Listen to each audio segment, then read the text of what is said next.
Dans la production sociale de leur existence, les hommes entrent dans des rapports déterminés, nécessaires, indépendants de leur volonté, rapports de production qui correspondent à un degré de développement déterminé de leur force productive matérielle.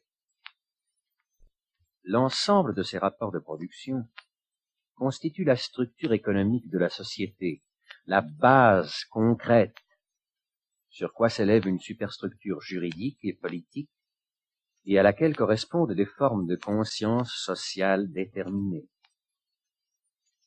Le mode de production de la vie matérielle conditionne les processus de vie sociale, politique et intellectuelle en général. Ce n'est pas la conscience des hommes qui détermine leur être. C'est inversement leur être social qui détermine leur conscience. À un certain stade de leur développement, les forces productives matérielles de la société entrent en contradiction avec les rapports de production existants, ou, ce qui n'en est que l'expression juridique, avec les rapports de propriété au sein desquels elles s'étaient mues jusqu'alors. De formes de développement des forces productives qu'ils étaient, ces rapports en deviennent des entraves. Alors s'ouvre une époque de révolution sociale. Le changement dans la base économique bouleverse plus ou moins rapidement toutes les normes superstructures.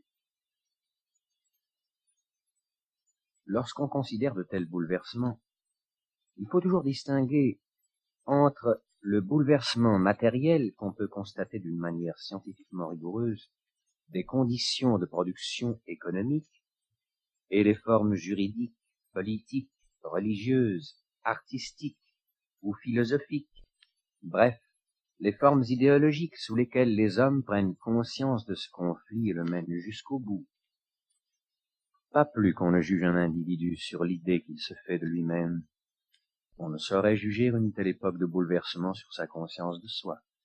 Il faut, au contraire, expliquer cette conscience par les contradictions de la vie matérielle, par le conflit qui existe entre les forces productives sociales et les rapports de production.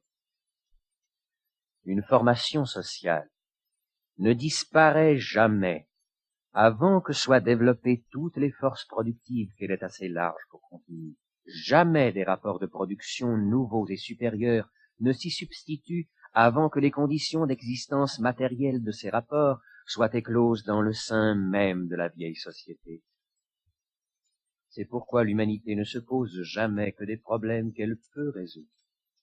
Car à y regarder de plus près, il se trouvera toujours que le problème lui-même ne surgit que là où les conditions matérielles pour le résoudre existent déjà, ou du moins sont en voie de devenir. À grands traits, les modes de production asiatiques, antiques, féodales et bourgeois modernes peuvent être qualifiés d'époque progressive de la formation sociale économique.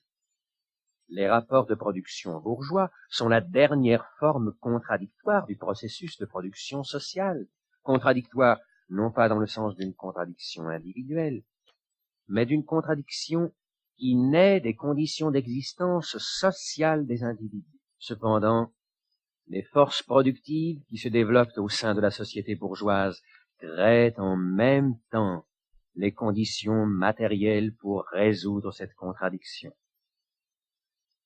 Avec cette formation sociale s'achève donc la préhistoire de la société humaine.